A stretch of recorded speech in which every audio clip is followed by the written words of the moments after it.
Now, let's get to the... I really enjoyed the story. As you can tell, I loved the game. It's really enjoyable, and I love the I love the story. I love the combat. You have to put the hours into this game to master its combat, which is not fucking easy. This game, as I say, will not be nice to you. It does not hold your hand. It will take you, it will shag you, and it will say, thank you so much, see you later. This game is not easy, and it's not meant to be easy. This is built for a specific audience. CD Projekt themselves have said it themselves. They built the game that they would want to see, and they have created a game that not only they wanted to see, but I wanted to see. This game is absolutely spectacular. The graphical style as well is very well done, and of course, due to the fact that it is a PC port, it is a port from a PC game, the graphics are not as good as they are on PC. I have seen the PC graphics, and they are fucking gorgeous. But The Witcher 2, even on Xbox, looks fucking gorgeous. The detail is unbelievable. It's some of the greatest textures I've seen in a while. The character models especially are very well done, especially the females, I'll say that right now. Trish Marigold, oh god. We redheads are dashingly gorgeous, aren't we? The detail in the characters is pretty well done. However, there are some problems. There are some major problems with loading screens and texture pops. There's a lot of texture pops on the Xbox version. It's to be expected. Especially in cutscenes, you'll go to one scene and there'll be a texture pop, then you go to another scene, there'll be a texture pop. This, that. In various locations, it's kind of apparent. Now, I didn't install it on my Xbox. I very rarely install games on my Xbox. If you install on the Xbox, you probably will have less loading screens, but there are a lot of loading screens in The Witcher 2 on Xbox because it has to load a lot, and it's kind of expected that, and I expected that. It's a big game and a gorgeous game at that, and loading the textures, I don't mind waiting for that. There are a lot, they aren't too bad. Normally you'll be waiting somewhere in the range of 5 to 10 seconds, which isn't too bad for a modern game. But I will admit, it did get a bit tedious seeing the texture pops and did break my thing a little bit. So we're a wee bit iffy. I don't think it's not game breaking, but it is enjoyable. I think another thing that I didn't really like that much is that sometimes there were one or two cases of cheap deaths, but they weren't really cheap in the way that you go angry with them, in the way that you kind of like, fuck, that was a cheap death, because maybe you dodged a move but the enemy still hit you, but it's kind of obvious that he could have still hit you there. It did feel a wee bit cheap in some cases, but at the same time it didn't feel too cheap that I wanted to rage quit the game. I actually maybe want to go in there and actually fight on. Not once in this game did I feel like I was at a disadvantage, because the combat is so well done that you have to learn it. You have to learn like how to dodge, what attacks to use, a strong attack, a light attack, what signs to use. Do you use the force one? Do you use incinerate? Do you use all of these powers to combine and all that? You also have to think, what potions do you have to drink? There is a little bit of trial and error in this game as well.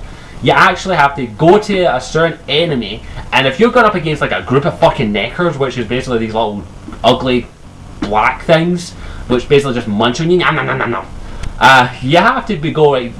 If you go in there head first and no potions equipped, you're going to get fucking annihilated, because if you get trapped by a group of enemies of 3 or 4, you are fucking screwed if you didn't take a potion, because these enemies will swarm you and fucking kill you like that. There is no mercy in this game. If you don't prepare for a battle in The Witcher 2, you will die a fuck ton. There is no mercy. If you don't go in the battle prepared, you are fucking screwed. I must have died 100 times in this game, if not more. And not once did it feel unfair. It was just me not preparing, and it gave me time when I loaded my previous save to go, right, what potions do I need today? I need to drink a root potion, which gives me more damage. I need to drink a swallow potion, which gives me faster regeneration. And the thing is though, you actually can't drink these potions in combat. Unlike most RPGs where you can go, oh wait a minute, don't kill me, don't wait, I need to drink my potion, health potion here, go, okay, let's kill you now, stab! You can't do this in this game. You have to drink the potions before you go into battle. And in some cases, the autosaves did get annoying and loaded me just before I had the battle, so I didn't have time to take a potion. But the autosave system is okay. At some points it did get really annoying. But you can't drink potions in the middle of battle. You actually have to drink the potions before you go into battle. So it is a bit of trial and error. You have to go, like, you go in, you get killed by a boss, and you're like, wait, this boss fucking annihilated me. How could I possibly beat it? Okay, maybe if I drink this potion, like say you're going up against a boss that poisons you a lot, you drink a potion that gives you resistance to poison, which is fairly easy to get a hold of, because most potions do give you there's one potion that you get early on in the game that does give you that. And that's what I really like about it. You actually have to think. You can't just go in all guns blazing. You go in all guns blazing, you're not going to last fucking long. You will be killed and killed and killed again. And I love that about the game. It's so damn awesome.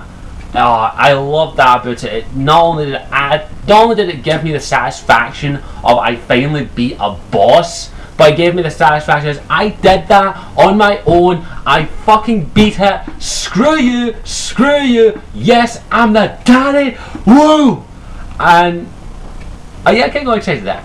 And I loved it. It was really well done. An absolute brilliant game. Now we'll talk a little bit about the leveling up system. I think the leveling up system could have been a bit better, but overall it was very well done. You have 4 skill trees. You have swordsmanship, basic, like your overall basic, like health and that, and magic and alchemy. Now I will be honest, you actually don't have to put that many points. Yes, I didn't put one single point in alchemy. I only put it in magic and swordsmanship and the health and certain abilities up the top, because the alchemy one is kind of pointless in my opinion. You don't really need that much experience and much leveling up in alchemy, because you get the good enough potions you can make like that fairly early on in the game. All the alchemy does will increase your chance of getting more ingredients. So if I had to recommend, I'd say probably concentrate on swordsmanship and magic. I concentrated more on magic, and so by the end of the game I had the force push, basically, the kinetic blast that basically knocked enemies off the top of buildings, which fucking was fun as hell. So the leveling up system could have been a bit better, but it was overall, it was very well done. I think they probably could have maybe added something more to the alchemy one, because I didn't feel any incentive to put into alchemy. Like maybe I just didn't feel any incentive to it, but overall the leveling up isn't too bad. You will get a lot of points in this game. There was one other thing I didn't like: the map. And even though that it's early on in the game the map is okay, it's very difficult to read sometimes where you need to go, especially when you get to in chapter 2, where I was in Vergen, the dwarven city, because I chose the side of Jorvik. And yeah, I was kind of lost. I got lost quite a lot of times, especially when I was looking for a certain bit in the mission. I was like, where the fuck do I go? So the map needs to be a bit improved. Also, would it have killed them to put fast travel in the game? There is no fast travel feature in this game. It's kind of disappointing to not see that, because you will be walking a lot of places in this game, and I wish they'd put some fast travel in it. It would have been really nice, but yeah, it's not too bad, but it would have been nice to have that feature instead of walking all over the place and getting lost, because I got lost a lot. But I think I have to try and round up this review now, and I think I've touched on everything, so I'm going to answer this simple question: is this game worth it or not? And in my opinion, The Witcher 2 Assassin of King Enhanced Edition is worth every penny. It is an absolute brilliant game, and I'd recommend it to anyone. However, it is not for the casual gamer. I'm going to say that right now. This is more for the hardcore RPG fan or an RPG fan. You have to be willing to learn the game and put the time and effort into learn the moves, learn the abilities, learn the enemies. You actually have to read up on the enemies from books that you buy from vendors to learn their weaknesses, like how to kill them easier so you can do more damage.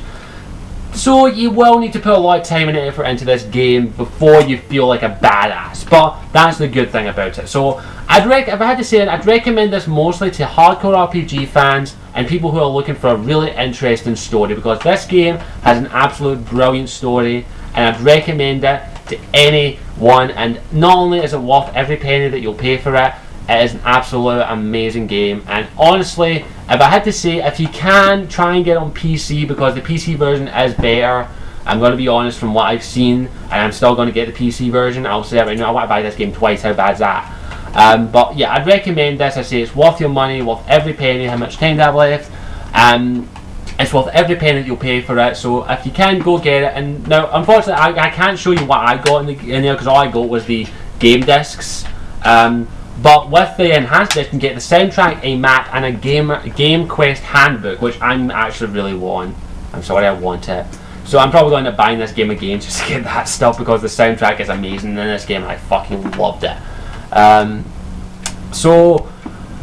Yeah, a quick note, the soundtrack in this game is fucking amazing. Absolute major props to CD Projekt for that. But I will say this right now, I'd recommend this game to anyone. It's an absolute brilliant game, well worth all the praise it's getting. It's a mature RPG game, a long-awaited one, and anyone who's interested in playing a rich, in-depth story and great characters and all that, I'd recommend you pick this game up. It is an absolute amazing game. So that's all I've got to say. Congratulations CD Projekt for making one of the best games in my opinion of the year, and thank you for picking me to be one of the 1,000 people to review it. I really do appreciate it, and maybe you might want to pick me since I'm Scottish. So I hope you enjoyed this. I hope I've given you my honest opinion on the review. Witcher 2 Assassin of King Enhanced Edition on Xbox 360 is worth every penny you pay for it. Absolutely recommend it to anyone, and keep your fingers crossed, clan, if I'll get lucky and I may win this contest and I may get some cool shit. So thank you all for watching. I hope you enjoyed this review, and thank you again CD Projekt for picking this, and thank you again for everyone who's watching. Go buy The Witcher 2 now. Okay, so hope you all enjoyed it, and I'll see you all later. I'm Scottish182, and ciao for now. Mwah.